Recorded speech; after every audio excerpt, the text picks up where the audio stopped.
Le damos la bienvenida, abrimos la puerta de nuestra casa para que ustedes puedan ingresar. Este es nuestro humilde espacio,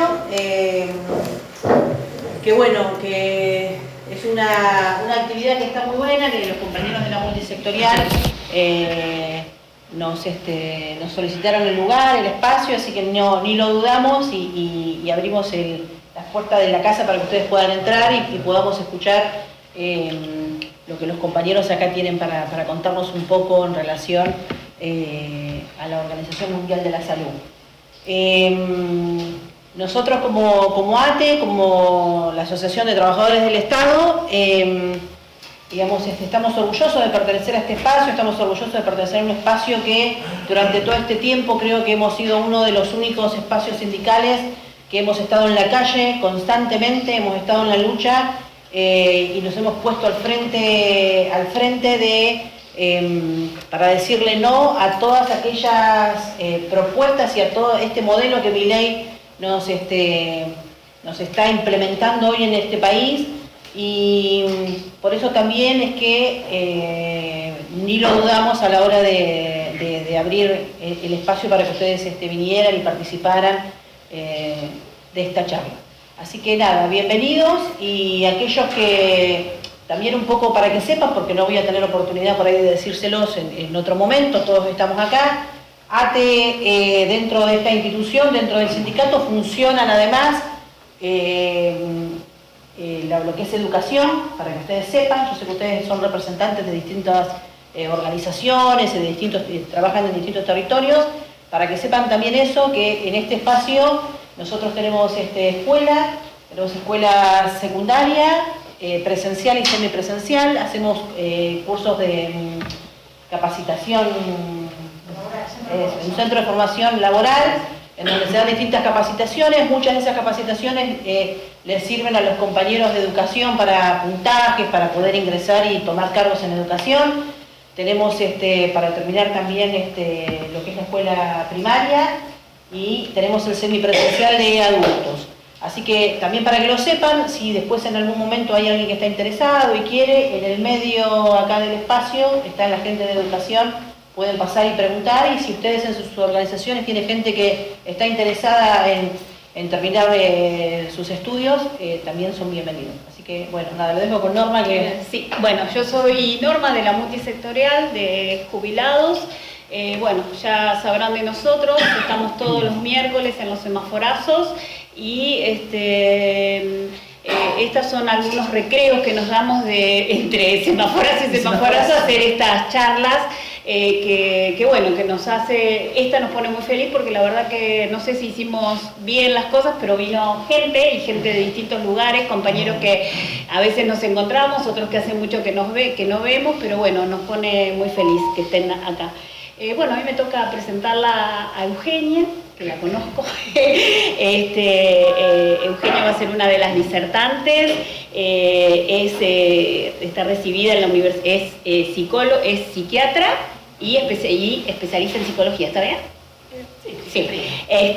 Y está recibida en la Universidad Nacional de La Plata, médica psiquiatra del Hospital Internacional Dr. José Pena, y coordinadora del dispositivo territorial Ni un pibe menos por la droga. Así que bueno, Marita, te dejo con Pablo. Y a mí me toca presentarlo a Pablo Casela, que nos ha pedido que lo presentemos como trabajador de la salud, integrante del Foro Popular de Salud por la Justicia Social, es médico, oncólogo, especialista en clínica médica, docente de la Universidad Nacional del Sur, de la UNISAL, especialista universitario en gestión y administración hospitalaria, jefe de oncología clínica en el Instituto CREO y director del Hospital Raúl Matera. Bueno, nos dejamos con ellos.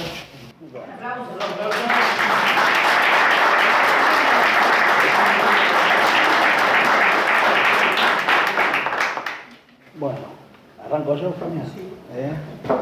Bueno, primero yo les quiero agradecer a la multisectorial, porque la verdad que un grupo de gente tan luchadora me haya invitado, la verdad que me infla el pecho. Es el primer punto. El otro punto es estar en un gremio, ¿no? Y un gremio como este, que yo creo que una de las cosas importantes es volver a pelear por darles el valor que tienen los gremios. Y la otra cosa que quiero agradecer y que también me enorgullece mucho es poder dar esta charla junto a Eugenia, a quien conozco poco en lo personal, pero mucho en marchas, en estar en la calle, conozco el trabajo que hace. Así que espero estar a la altura de las circunstancias.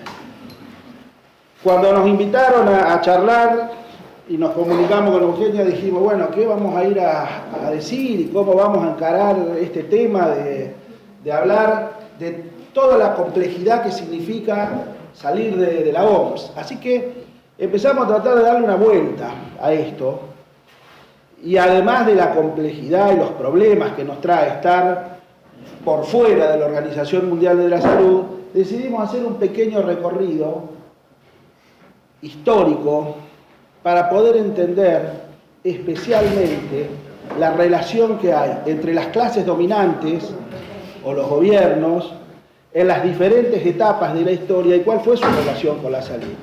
Y a partir de ahí, cómo se fue dando esa interacción entre las naciones hasta llegar a formar la Organización Mundial de la Salud. Y realmente nos fuimos encontrando con cosas interesantes. Lo primero que tenemos que ver es que es la OMS. La OMS no es un ente que estuvo siempre y que siempre trabajó como la conocemos nosotros hoy. La OMS es una organización que nace y digamos que es como un apéndice de las Naciones Unidas, que se encarga, y yo puse acá 2 o 3 palabras, especializado en gestionar políticas de prevención, promoción e intervención en la salud, pero a nivel mundial. Y eso puede ser una definición y nada más. Pero ahora vamos a ver y vamos a tratar de contarles que eso dice mucho. Y llegar hasta acá fue todo un proceso que llevó décadas. Vamos a arrancar. ¿Qué pasaba antes de la OMS? ¿Y qué pasaba con la relación entre las naciones, entre las clases dominantes y cómo se veía la salud y cómo se veía al otro? Y empezamos a buscar registros donde existieran situaciones donde apareciera alguna organización, aunque sea mínima. Y lo primero que encontramos fue esto. Miren, la Conferencia Sanitaria Internacional, 12 de junio de 1851. Eso es un cuadro que se hizo de aquel momento. Fíjense, los hombres con galeras, las damas con vestimentas acordes, y fíjense para qué se ponen de acuerdo las diferentes naciones. Las naciones en ese momento, y de acuerdo a cómo pensaban y cómo vivían, ven a la salud como una cuestión comercial, y lo único que les interesa es que los barcos que llegaban con las mercancías llegaran en buenas condiciones. Ese era el problema de salud. Ese era el problema de salud que tenían en ese momento, en 1851. Fíjense que poco, acá no se habla ni de un concepto de salud, no se habla de qué pasa con el otro, no se habla de qué pasa con los trabajadores que hicieron posible que esas mercancías estén adentro de los barcos, y sí se habla de los marineros para ver si tenían que hacer o no cuarentena cuando tenían que bajar en algún puerto, generalmente europeo, para recibir y cargar cosas, y en América. Eso pasaba en 1951, esto fue especialmente europeo. Pero ¿qué pasaba en Argentina en la misma época? ¿Y cómo veíamos la salud nosotros de acuerdo a la clase que dominaba? Y ahí encontré esta imagen, que la uso cada vez que puedo porque me parece fantástica, para mostrar cómo estaba la Argentina en 1870, 1880 y 1895. ¿Saben qué es eso? Es el trazado de las líneas ferroviarias.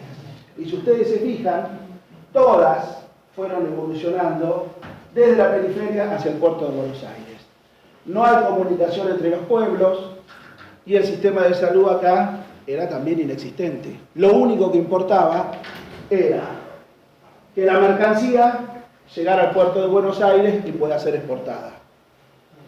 Ojo cuando nos hablan de todo lo que exportábamos en aquella oportunidad y cuando nos hablan del granero del mundo. Bueno, las clases dominantes nuestras eran parecidas a las clases europeas, pero había una diferencia.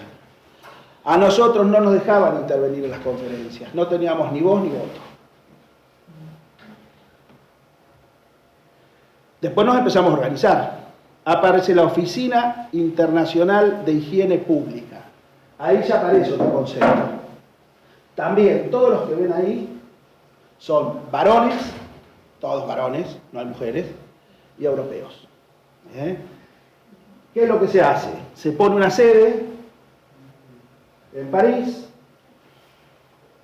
pero acá aparece, miren, se empieza a supervisar y a regulaciones sanitarias mundiales y empieza por primera vez a pensar que las epidemias o las infecciones que ocurrían en algún país vecino podrían generarnos problemas a nosotros.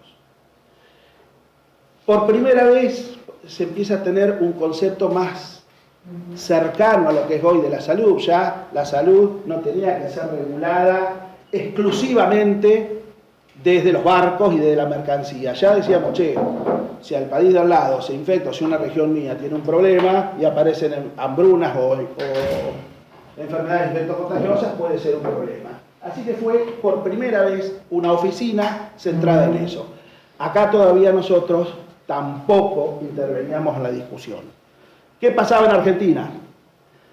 En Argentina, esperen que me salté una. Sí. En Argentina, 1901 aparece la ley Richeri. Por primera vez se hacen exámenes médicos masivos, porque la ley Richeri, ¿qué decía? Abrió el servicio militar obligatorio. Así que los varones de toda la Argentina iban a los hospitales militares y por primera vez se hizo un relevamiento, al menos parcial, de lo que era el estado de salud. El 65% de las personas quedó fuera del servicio militar. Y eso que en esa época los bien comidos eran los varones. En una familia donde nacía una nena y un varón, el que tenía que salir a trabajar era el varón y los recursos paupérrimos de la familia iban para él. Bueno, así todo, el 65% fue desechado porque faltaban un montón de elementos.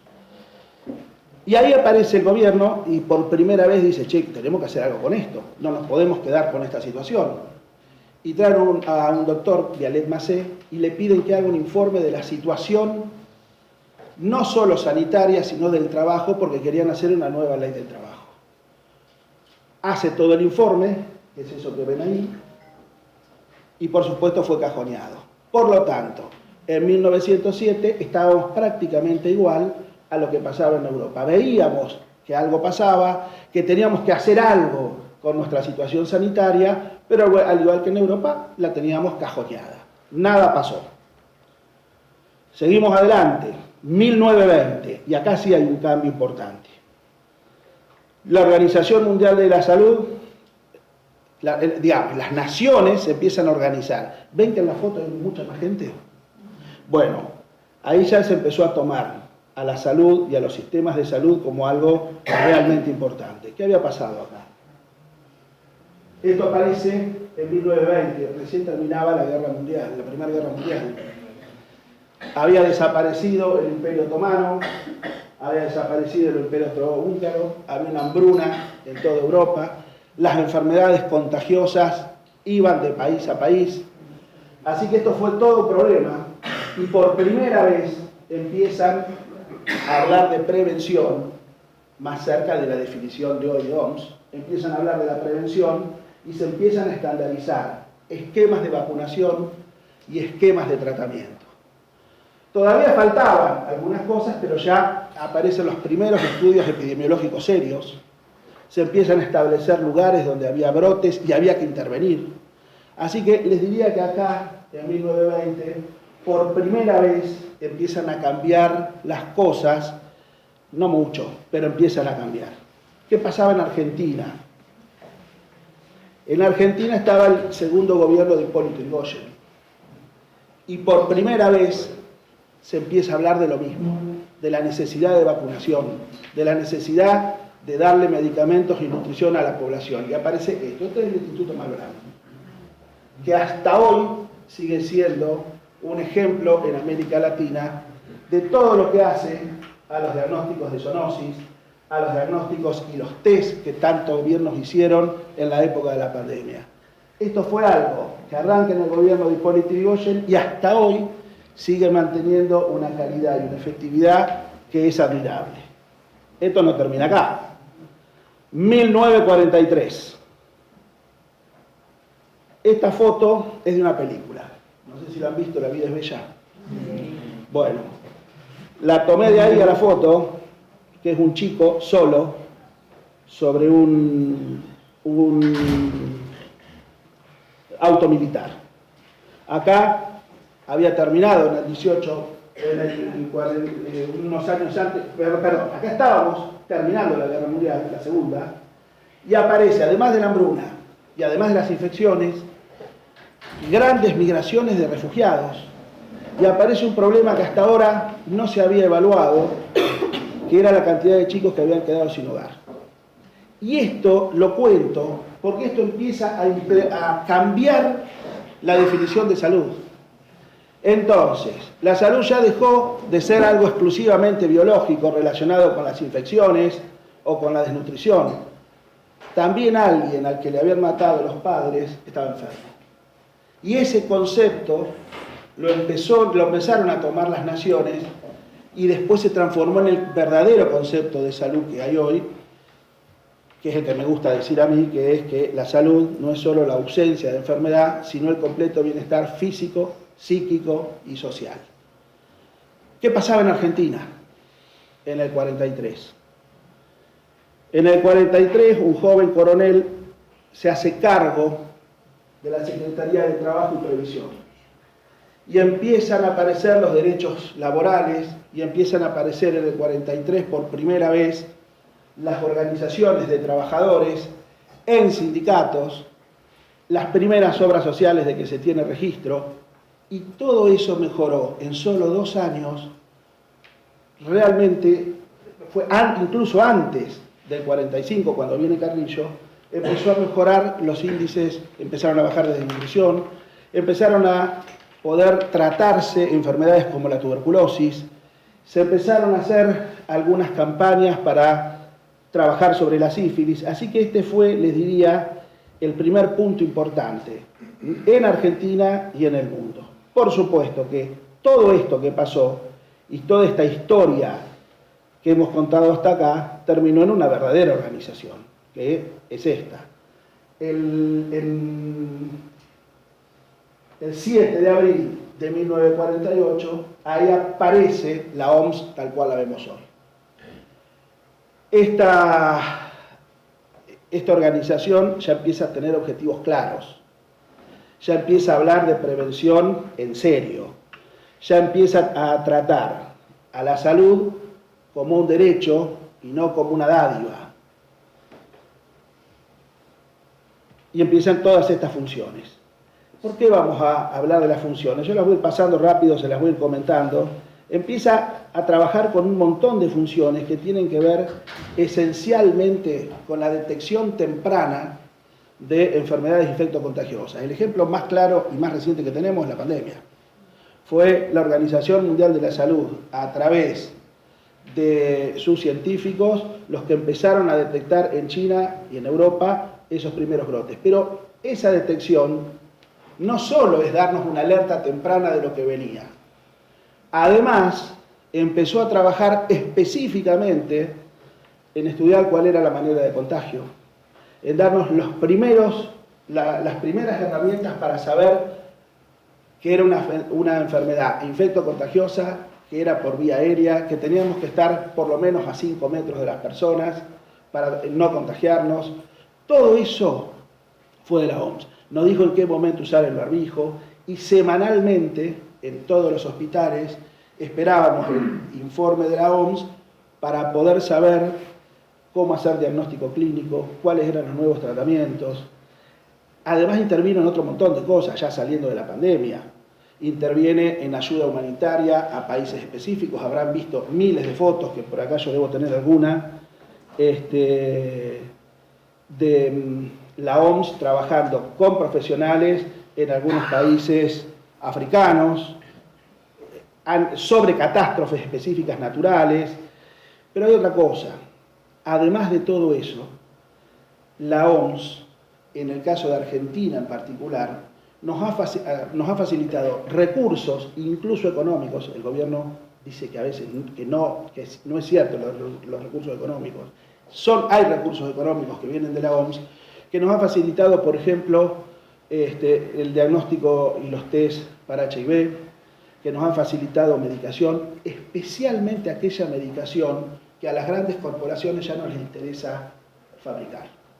Por ejemplo, medicamentos contra la tuberculosis, que ya no son un negocio, porque son medicamentos más baratos. Bueno, muchas veces hemos recibido, nosotros y un montón de países, medicamentos en contra de la tuberculosis, medicamentos cuando la tuberculosis se volvió multiresistente, test de todo tipo, capacitaciones de todo tipo, y esencialmente en muchos lugares ha intervenido con compras de insumos a bajo precio. De ahí para acá, todo lo que puedan imaginarse ha venido en gran proporción de cuestiones que ha hecho la OMS y que nos ha beneficiado enormemente. Por ejemplo, siempre sugiere, nunca ordena, siempre sugiere cosas.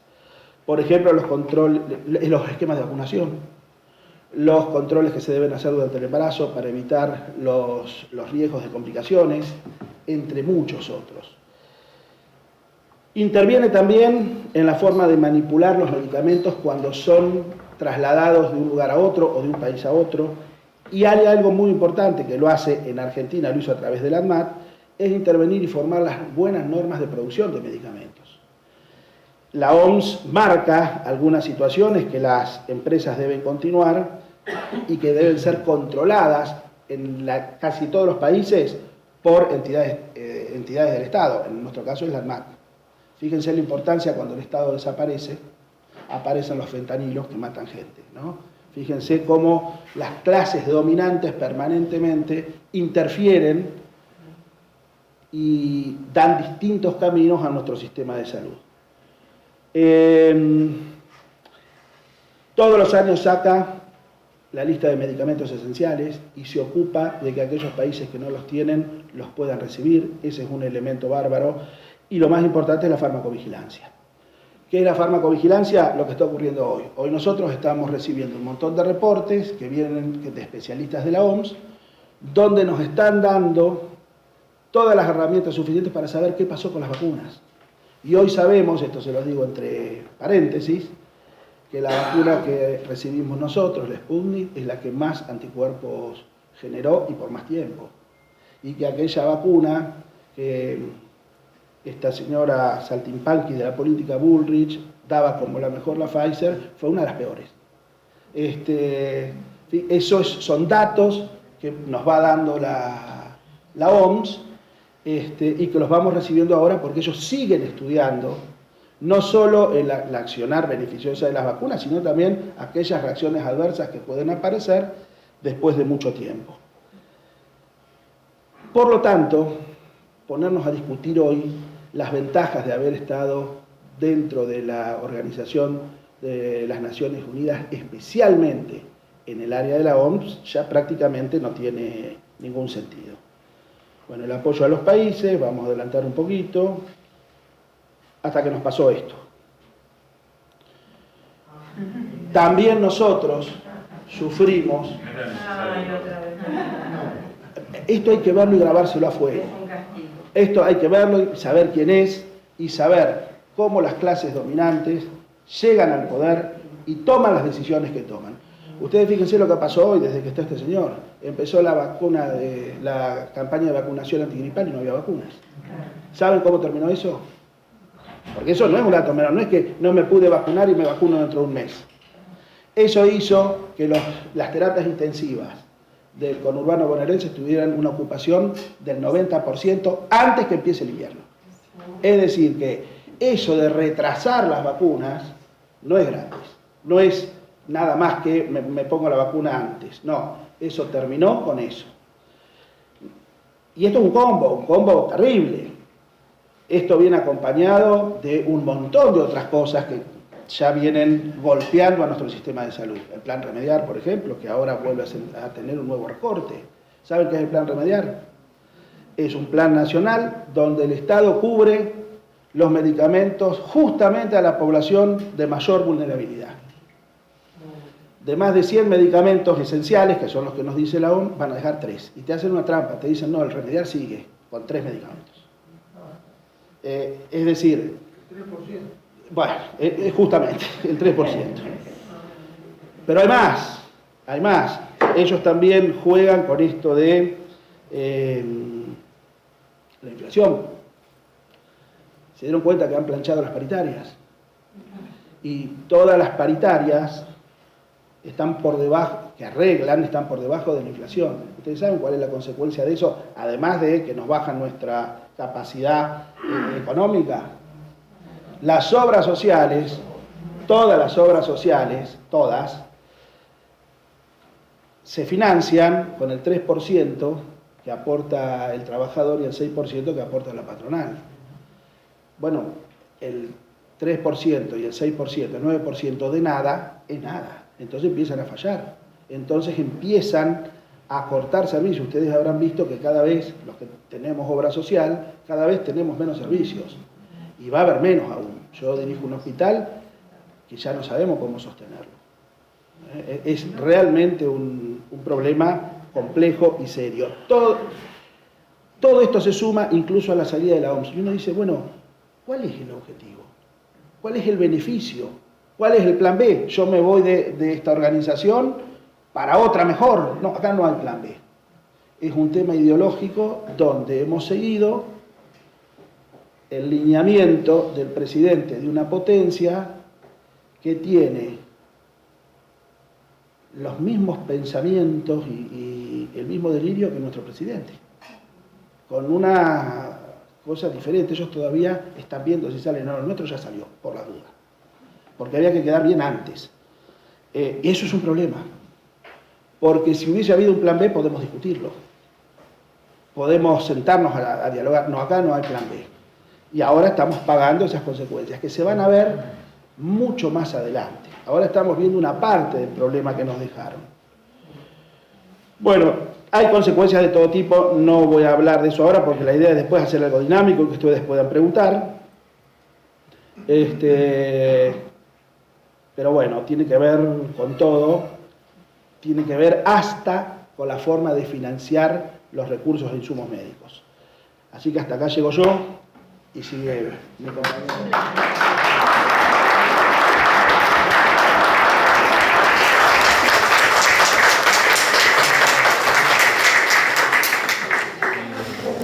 Bueno, yo hablo un poquito más bajito, no sé si se escucha, si no van a tener que venir más adelante. Voy a intentar hablar lo más fuerte que pueda. Bueno, en principio agradecerles la invitación. La verdad que lo que decía Pablo, me sumo a esto de que son un orgullo, ¿no? Y un ejemplo para muchos de nosotros que entre medio del semaforazo y los comedores y asistencia a sus compañeros se buscan un lugarcito para poder discutir un poquito más estas cuestiones que son más profundas. Yo por ahí quizás lo que más me gustaría poder, más allá de disertar, que podamos generar un espacio de intercambio.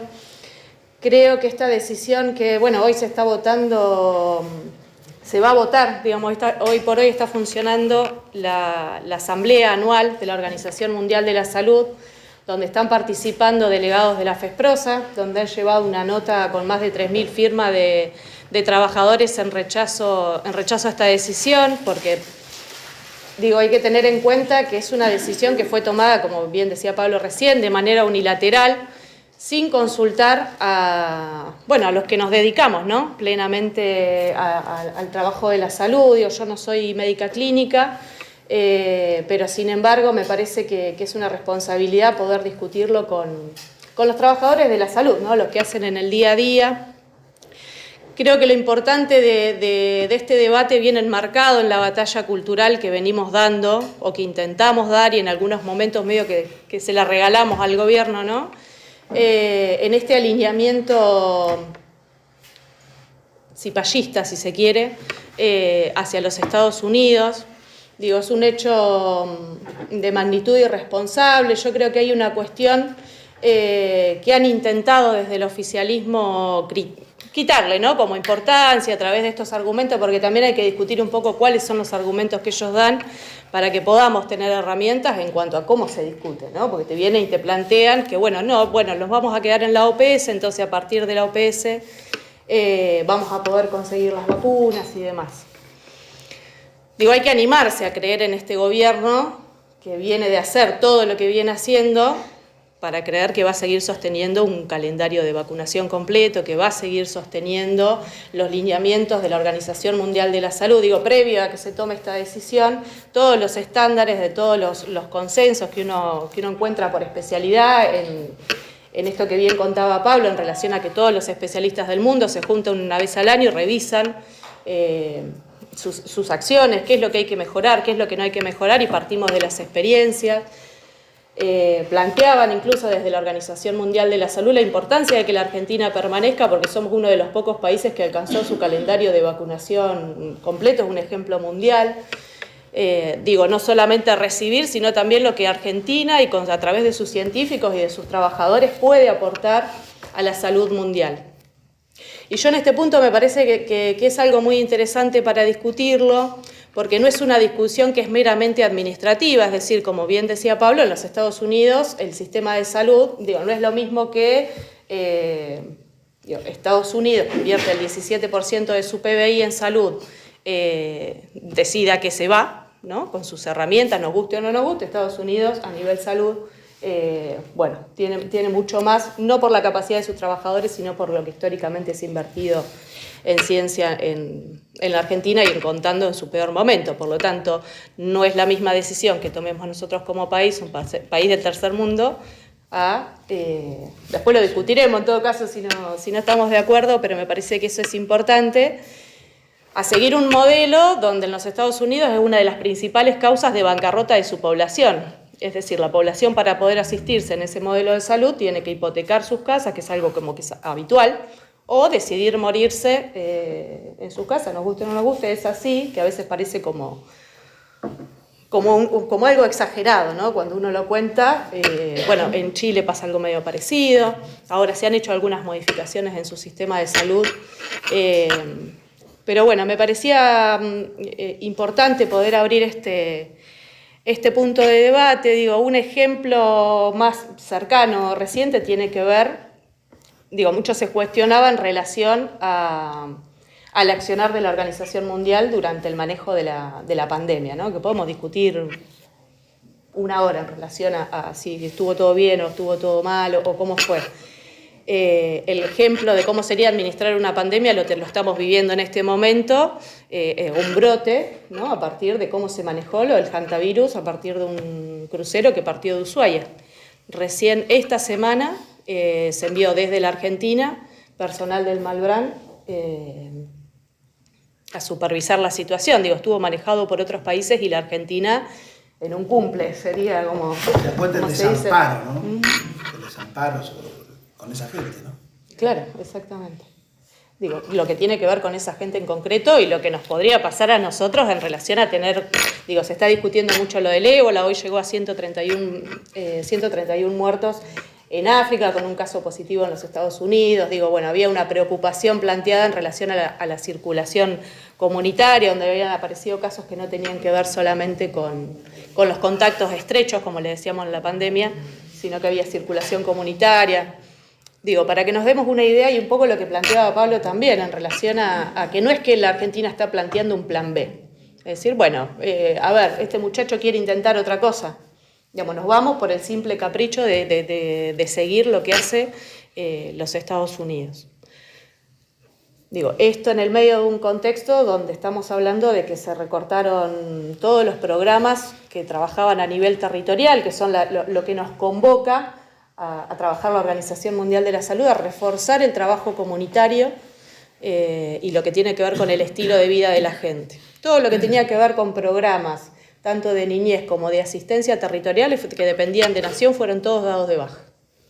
Hay una compañera con la que venimos remando ahí en el barrio del movimiento Ni un pibe menos por la droga, que también hace este tipo de trabajo de inscripción en los programas, brindamos asistencia en salud mental, lo que tiene que ver con asistencia alimentaria.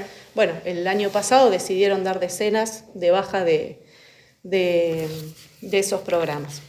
Y yo hay un punto que, bueno, lo charlábamos con Pablo, 111.000 pensiones por discapacidad, y el gobierno, en su cifra oficial, más allá de lo que no está aclarado, digamos, siempre partiendo de las cifras oficiales, por lo tanto pensar que este gobierno va a hacer todo lo posible para seguir los lineamientos. Bueno, dice, vamos a seguir, de todas formas, con los lineamientos que nos mande a la Organización Mundial de la Salud, vamos a seguir cooperando internacionalmente.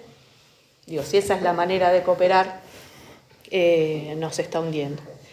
Y un tema que a mí me preocupa y que me parecía importante poder traerlo hoy es un tema de la salud mental, porque se habla de una epidemia silenciosa. Es un tema que atraviesa a toda la sociedad, uno de los problemas de salud, según la OMS, menos abordado a nivel mundial. En los países del primer mundo con los mejores recursos, incluso el 35% de la población no recibe asistencia, y en los países de menos recursos, entre el 50 y el 75% de la población que necesita asistencia no lo recibe. En la Argentina, hoy por hoy, muere cada 2 horas, desde que iniciamos la charla hasta acá, quizás es un poco crudo, muere una persona por suicidio cada 2 horas en la Argentina.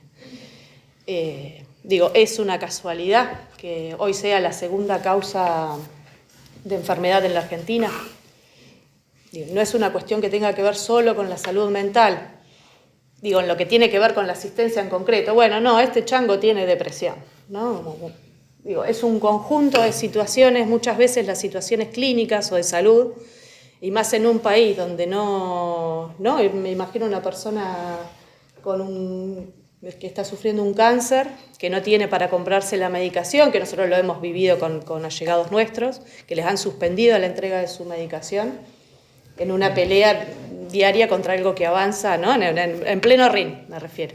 Fíjense esto que decís, ¿no? Qué importante, y habrán visto seguramente los que están en grupos de chat, cómo empezaron a pedir medicamentos oncológicos. Sí. ¿Se dieron cuenta de eso? Sí. Bueno, los medicamentos que piden, yo vi uno de ellos, cuestan más de 9 millones de pesos por frasco, por mes, en tratamientos de 2 años. O sea que esto que dice Eugenia, la verdad, es devastador. ¿Cómo no va a traer problemas de salud mental, no? Sí, que por ahí es lo más duro, ¿no? También han salido muchas notas haciendo alusión a esto, un montón de fábricas que han cerrado, y hay compañeros que han definido endeudados hasta la manija de terminar con su vida. Toda la situación social que vive la Argentina, porque a veces como que queda la salud mental como disociada, ¿no? Como un punto aparte, como un estigma, como algo que forma parte del plano de las pastillas y las medicaciones, y no hay salud mental si no hay condiciones dignas de vida para la gente. Y estamos viviendo un momento, a esto que vos sumabas de lo que tiene que ver con las obras sociales, un desborde también por parte del sistema para la atención de la salud mental, porque la mayoría de los lugares no lo atienden, y la demanda es cada vez más grande. Los costos medicamentosos son mucho mayores y termina siempre todo en el hospital público. Sumado a la cantidad de gente que se ha quedado sin trabajo, sin empleo, sin obra social. Comentarles de esto, más del 15% de la población mayor de 65 años sufre algún tipo de trastorno de ansiedad o de depresión, ¿no? Los adultos mayores Bueno, capaz que la bajo un poquito, ¿no?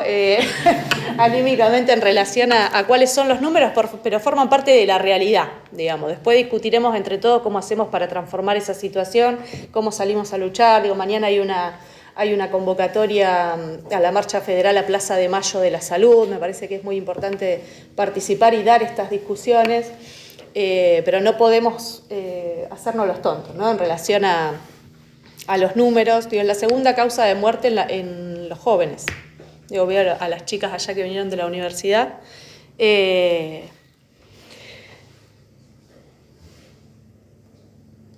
Eso. Yo, para no hacerla como muy extensa y que podamos tener un espaciecito de debate, digo, en este contexto creo que a todos les dieron una monedita cuando llegaron, una monedita de $1. Digo, a veces uno discute cifras o discute datos en abstracto, pero esa monedita que ustedes tienen en su bolsillo es la cantidad de dinero que destina el gobierno para la atención de políticas de salud mental en la Argentina.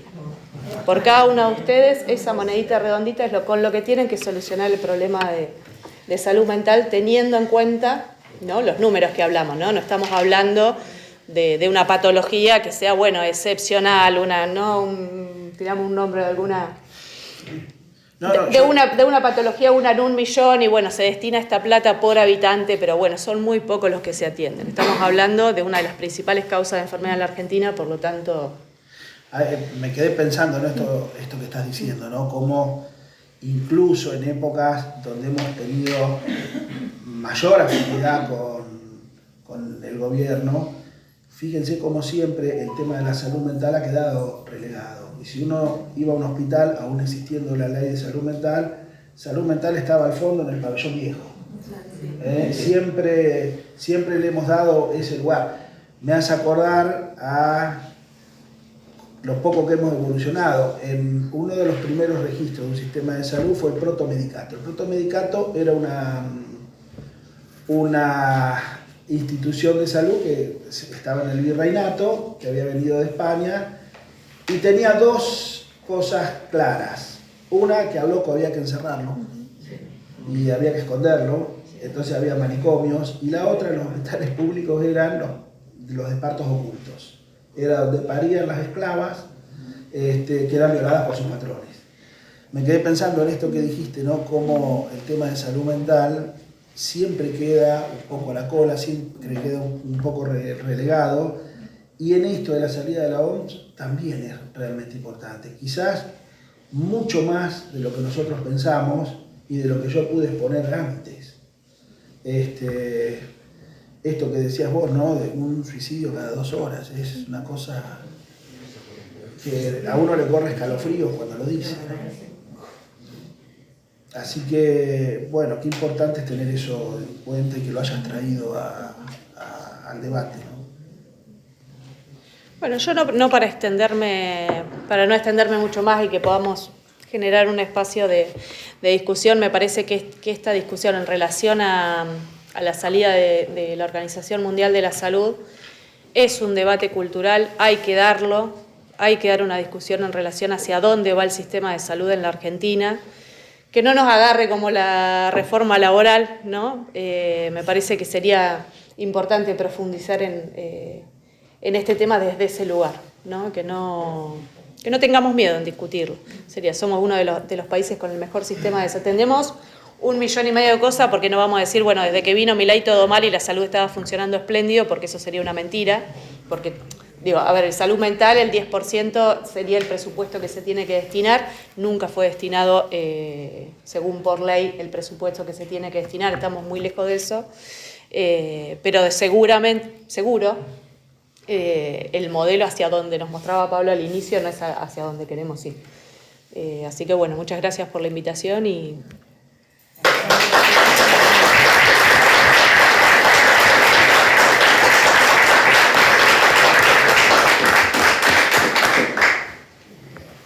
Bueno, ahora arranquemos con ustedes.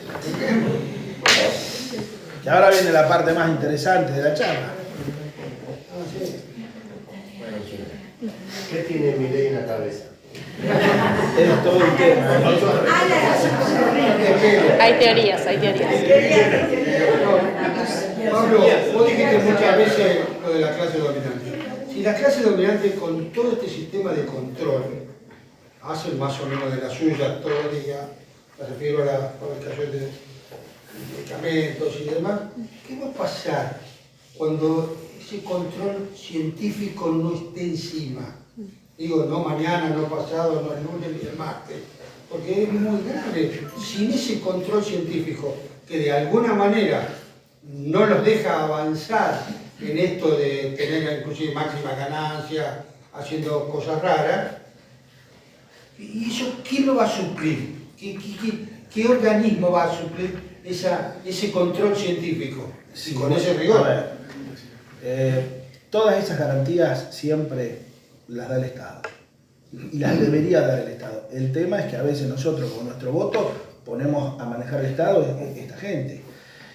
Es todo un tema. Yo creo que esto va a terminar, esto no va a seguir de esta forma. Pero recordemos esto, la salud es un derecho y el Estado es el garante de ese derecho. Y me quedé pensando en esto, ¿no? De esta batalla cultural de la que vos hablabas. Yo creo que la batalla cultural de ellos pasa justamente por eso.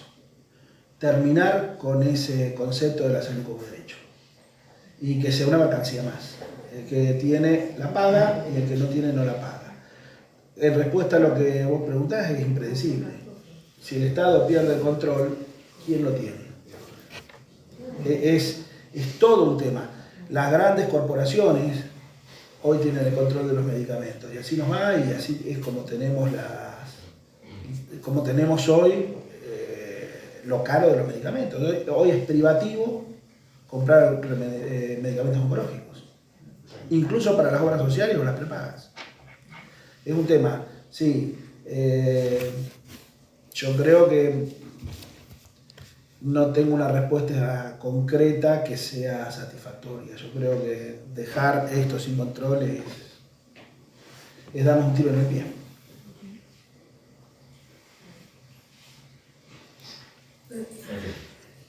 Sí. Una consulta. Gracias por la presentación espectacular. Los grandes laboratorios hoy en día se están uniendo, en donde están cerrando laboratorios y están quedando en pocos laboratorios, están cobrando en pesos dólares, en donde las obras sociales cobran recaudan en pesos y tienen que pagar en dólares. Están faltando suelos, están faltando muchas materias primas, a su vez para lograr medicamentos.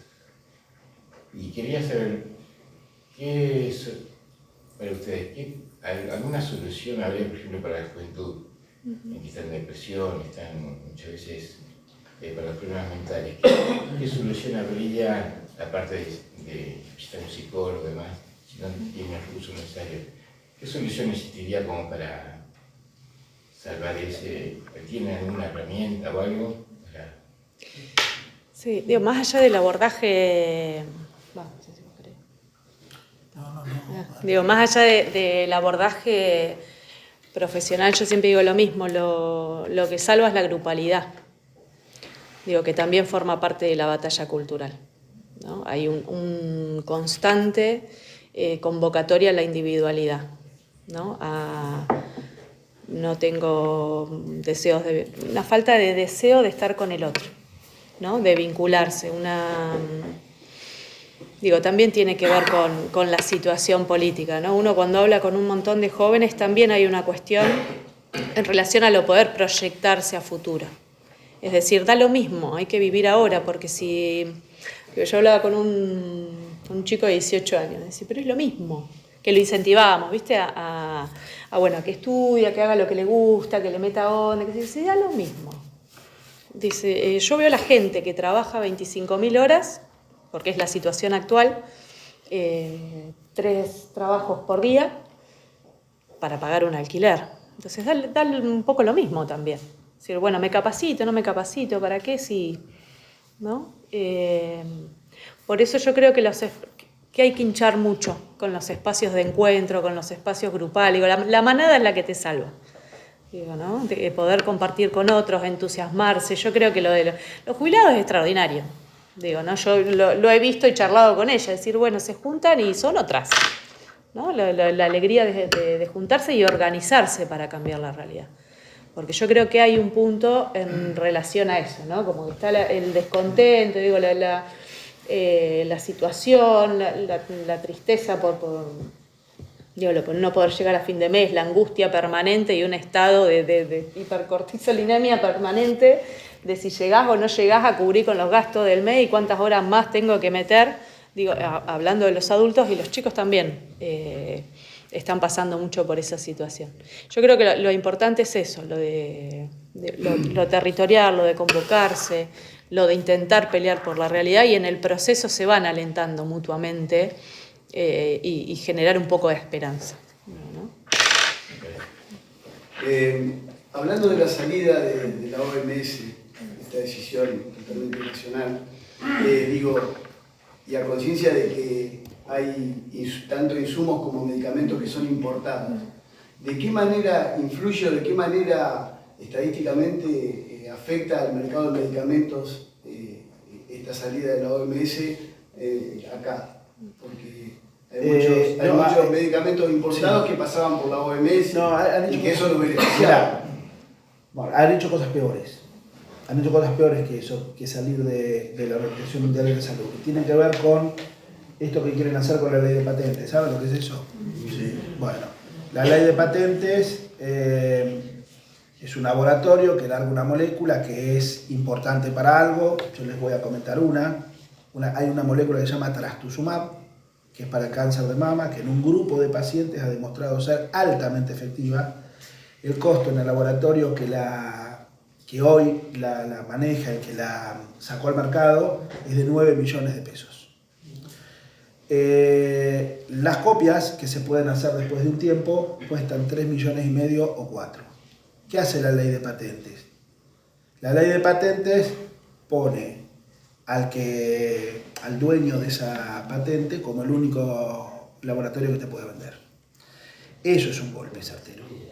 Eso es un golpe artero y que beneficia exclusivamente a los grandes laboratorios. Es todo un tema. Es peor que haber salido de la OMS. Este gobierno tiene esta particularidad. Hace cosas mal y las tapa con otras cosas que las hace muy mal. Y con muy mal. Terminó con la ley de Ginés, de la genérica. La ley de... Valió bastante. Claro. La ley de Ginés, que no se la perdonaron, no le perdonaron eso, y yo les recuerdo que Ginés falleció el día que lo llamaron a indagatorio y le dijeron que iba a estar cuestionado por el tema de el vacunatorio. Bueno, Ginés lo que hizo fue otra cosa. Ginés lo que antes vos hacías una receta y si en vez de pedir la amoxicilina A pedías la B, en la receta tenés que comprar estrictamente la B. Y todo eso daba para todo un tema con los laboratorios. Ginés lo que hizo es, a partir de ahora, marcas ninguna, todo genérico. Y es la persona la que elige cuál va a comprar. Pero tenías una ANMAT que funcionaba. El ANMAT, que es esta entidad que controla los medicamentos, te aseguraba la calidad de todos los remedios. Entonces, si vos comprabas la amoxicilina de 10 pesos o la de 150, las dos eran igual de efectivas. Vos elegías lo que comprar. Eso es lo que hizo Ginés. Hizo que vos recetaras el genérico y no la marca. Claro. Eso fue un adelanto enorme, ¿no? En general, lo que ha ocurrido a lo largo de la historia es que todas aquellas personas que han enfrentado efectivamente al poder de estas grandes empresas terminaron afuera. Irigoyen fue el primero. Irigoyen, una de las cosas que hizo, además del Malbrán, fue estimular la creación, la fábrica estatal de medicamentos, y tuvo un golpe de Estado. A Ramón Carrillo, nuestro primer ministro de Salud, le pasó exactamente lo mismo. Forma una empresa que se llamó Emesta, que hace insulinas, vacunas, antihipertensivos, y hubo lobby dentro del propio gobierno y tuvo que dejar su Ministerio de Salud. Es muy difícil. Y te van adoctrinando, ¿no? Bueno, es difícil. Cada vez que uno se enfrenta con las las personas que verdaderamente manejan la cosa y terminás como Irigoyen, Perón y Carrillo, o como Cristina hoy, ¿no? Yo pregunto, ¿qué va a pasar con nosotros ahora los jubilados si los han cerrado todos los medicamentos? Las farmacias no van a cerrar medicamentos. ¿Qué va a pasar? Hay una situación realmente compleja, incluso hoy escuché que los odontólogos también dejaron de atender a los jubilados. Yo creo que en esta situación no tenemos dónde reclamar porque tenemos un Estado completamente ausente y un presidente que hay que definirlo como un miserable. Y ahora tenemos la pelota, nosotros tenemos que revertir esto y no nos queda otra posibilidad, porque no tenemos otra posibilidad, más que luchar y sacarlo con las elecciones, no tenemos otra opción. Yo creo que eso es posible, pero esto lo cambiamos votando, no tenemos otra opción. Me encantaría decir. En realidad hay alguna solución alternativa. Lástima que hoy por hoy ya no te voltean los gobiernos con los militares, sino que te lo voltean con los jueces. Porque los jubilados podrían recurrir a la justicia, pero todos sabemos que el 80% de la justicia o es un desastre o está comprada. Porque yo desde que pasó todo eso tengo un montón de campañas. Sí, claro. No cumplen. Totalmente. Bueno, esa es una herramienta que tendríamos, pero... El propio gobierno no cumple con una ley que dice que tiene que devolver el financiamiento de las universidades. El gobierno. Sí, estamos en una por situación. la ciudad, por lo que le debía por la coparticipación.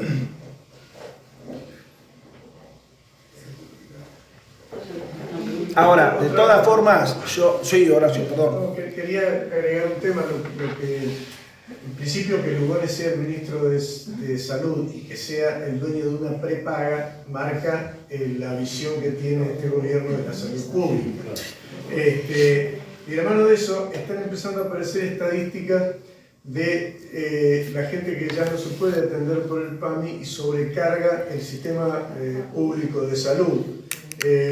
Salió una estadística del Ministerio de Salud de Córdoba que las consultas de gente del PAMI que va a atenderse al hospital público de la provincia ha crecido en un 203%, prácticamente creo que de 5.000 a 15.000, una cosa así. Y lo mismo se repite en atención, en internación, en todos los órdenes. El tema es hasta cuándo el sistema público de salud soporta esta explosión de gente consultándolos o yendo a internarse o teniendo problemas graves, ¿no? No va a dar abajo. Sí, yo no sé si lo dije hoy, pero en la provincia de Buenos Aires los hospitales públicos tienen un 35% más de internaciones que el año anterior. Normalmente siempre fluctúa 2% más, 2% menos. Ahora tienen un 35%. Es un problema. 134% más en salud mental. Y bueno, eso ni hablar. 77. Dos cosas con respecto a eso. Yo creo que de seguir esta política va a colapsar el sistema, sin dudas. Eso es un tema. Y lo otro, esto que vos decís, ¿no? Fíjense cómo el Estado se ha corrido, y acá hago una crítica a mi propio color político. El Estado se ha corrido ya hace tiempo, y fíjense cómo uno tiene que recordar que el sistema es único. El sistema de salud es uno solo. Se divide en una gestión estatal, el Hospital Pena y el municipal acá, o una gestión privada. Pero es un solo sistema y es el Estado el que debe regularlo. Entonces, no puede ser posible que a esta altura el único lugar que tengamos para atender bien a la salud mental sea el Hospital Pena. El Estado no se puede correr de eso. Hoy es un problema porque todos los hospitales de gestión privada estamos cerrando servicios, pero esta situación que está hoy no hubo siempre, no fue siempre así. Y así todo no se aplicó la ley. Cada hospital y cada obra social debiera tener su lugar para poder alojar a personas que tienen problemas de salud mental. Pero la respuesta a tu pregunta es que así no se puede seguir, va a colapsar no hay forma. Miren, ya en nuestra ciudad tenemos un tema de colapso que ya se va. Hoy el Hospital Pena no tiene pediatría en La Guardia, no hay. Y si ustedes se ponen a ver, el resto de los hospitales privados tampoco las tiene. No la tiene el Pena, pero tampoco lo tiene el privado del sur, que es la meca, digamos, del hospital privado. Tampoco tiene pediatría. Y es muy probable que para el 2030 no tengamos pediatras en ningún hospital. Eso es un problema. Ese es un problema. ¿Por qué? Porque las nuevas generaciones de médicos no eligen esa especialidad y los que están haciendo guardia son grandes y se van a jubilar. Y no hay quien los reemplace. Y formar un pediatra o un psiquiatra o un clínico, además de los 6 años de carrera, lleva 4 más de residencia. O sea que esto de no tomar hoy el problema y empezar hoy a buscar la solución, en el futuro va a complejizar todo, sin duda. Por eso esto tiene que cambiar. No es posible que la derecha siga gobernando a la Argentina. No hay forma. No es posible.